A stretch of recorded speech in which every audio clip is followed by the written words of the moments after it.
She grabbed my wife's throat before I even made it to the gazebo. Yeah, you heard that right, and if you think I'm exaggerating, believe me, I wish I was. Mara Denton, the self-anointed queen of Silvercrest Landing's HOA, had her fingers clamped around Claire's neck like she was defusing a bomb, not choking out a woman just for asking a question in public. And the wildest part? That badge she wore on her chest, swinging back and forth, as if being president gave her some God-given right to do it in broad daylight. This meeting is for compliant residents only, she hissed, loud enough for everybody to hear, like what she was doing was just enforcing rules, not straight-up assault. Even now, I can hear the crack in her voice, see Claire's knees hit the concrete, and watch those papers she brought scatter like confetti. Only there was nothing to celebrate, just the sound of a promise breaking.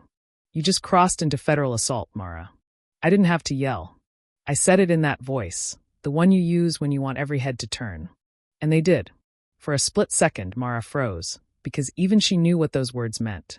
Phones were already up, people filming, but honestly, none of that would matter as much as what I had in my back pocket. 15 years of training, forensic documentation, and a mind that was built for cataloging trauma. I used to analyze violence in war zones. Now it was happening right here in suburbia, at a damn HOA meeting. If you're watching this, don't scroll, because what happened next is exactly what every HOA president prays you never learn. How one act of arrogance can take down an entire board. My name's Ethan Corin. I spent half my life in the Department of Defense, reading patterns before they exploded into disasters.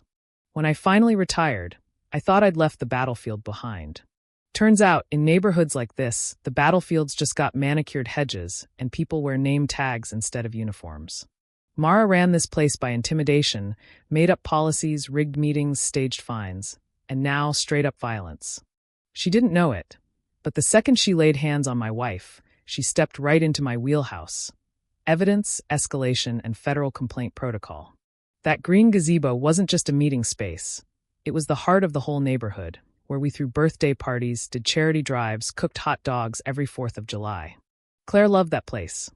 She decorated it with hanging plants every spring, right after her miscarriage last year. Tending that flower bed was her therapy, you know? Seeing her choked on her own tears while Mara glared down, it did something irreversible to me. And when police sirens cut through the crowd, Mara stepped back like she was the victim, not the villain. She lunged first, Mara claimed, and the audacity almost made me laugh. Most folks just pretended not to notice, eyes glued to the grass. Nobody wants to be next on her list. The cop asked who I was. Her husband. And the only witness who knows how to make sure this doesn't get buried in paperwork, I said. He didn't get it. Mara did. Her eyes gave her away. See, the difference between an average resident and someone like me? I know what happens after the impact. The moment Mara's hand left Claire's neck, I was already building the case. Timeline, motive, chain of action, every little detail. This wasn't about revenge. It was about exposure, because bullies like Mara can only survive in the dark, behind closed doors. I helped Claire into the car. She was still whispering. I don't want to make it worse, still thinking this was just another HOA fine, not organized control. She had no clue she'd been targeted by a woman who wore her fake Air Force veteran status like armor. But no real vet would treat people like that. That lie would be Mara's undoing. She just didn't know it yet. By the time we got home, the HOA email had already landed, subject line. Incident at community meeting, pending resident suspension. Claire was shaking beside me as I read Mara's cold, bureaucratic poison. Due to your spouse's physical altercation at the green gazebo, your household privileges are temporarily suspended. No apology, no acknowledgement she was the one choking someone, just policy. And in the resident portal? 3 new violations: disruptive conduct, aggression toward board member, non-compliant meeting behavior. She'd built a whole story before we even got home. She's rewriting it already, Claire whispered. I nodded. Mara was lying before anyone else could tell the truth. A classic preemptive control of perception. On the neighborhood feed, her loyalists parroted her version. Unfortunate scene, President handled herself professionally.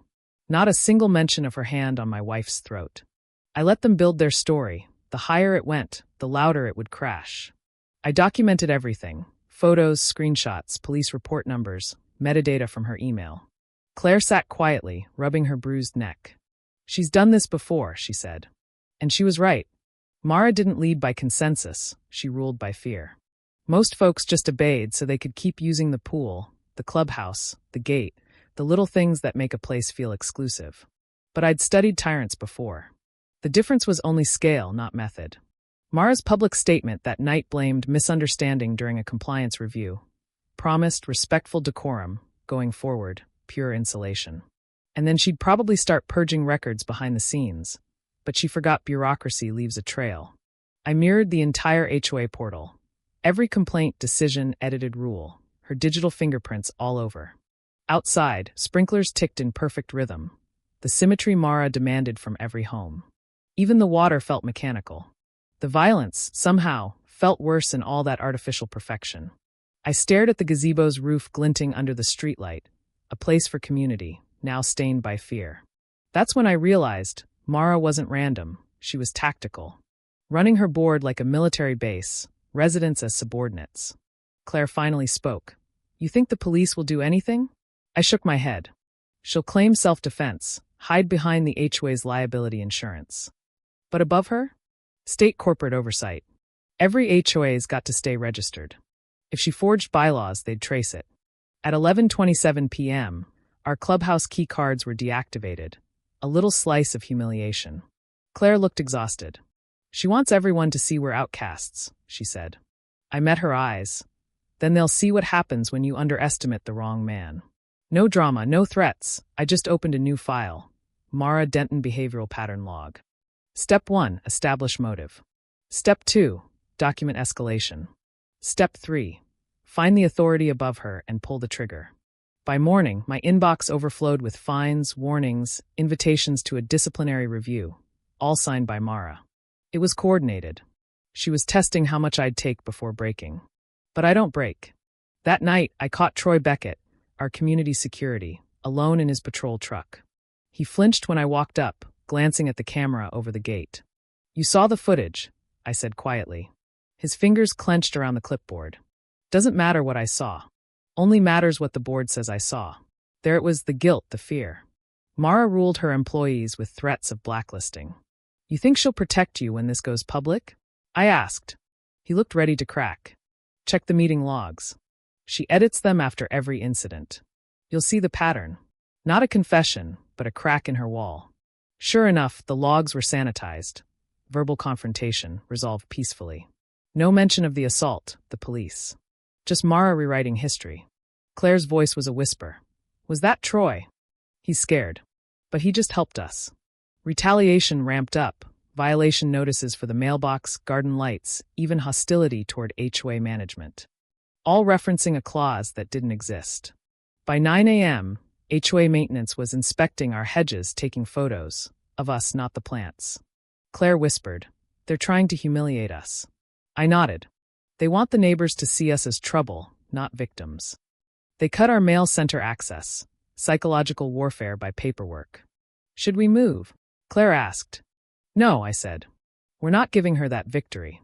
Every step she took was another entry in my log. When I confronted the maintenance crew about unauthorized surveillance, the older guy muttered, just following orders. That's always the excuse before the paperwork hits. Perfect symmetry outside, but rot underneath. Neighbors watched through curtains, nobody waving. That was Mara's real weapon, public isolation. At noon, my HOA portal account was restricted. She was in full panic mode now. But control always accelerates before collapse. Then a twist, Mrs. Falk, a new neighbor, stopped by. They fined me for grass, she whispered. When I appealed, she threatened to revoke my access. More proof, more patterns. That night, Claire stared at the green folder where we stored everything. You think this'll work? She asked. If we keep documenting, if we keep fighting. It's not about fighting, it's about exposure.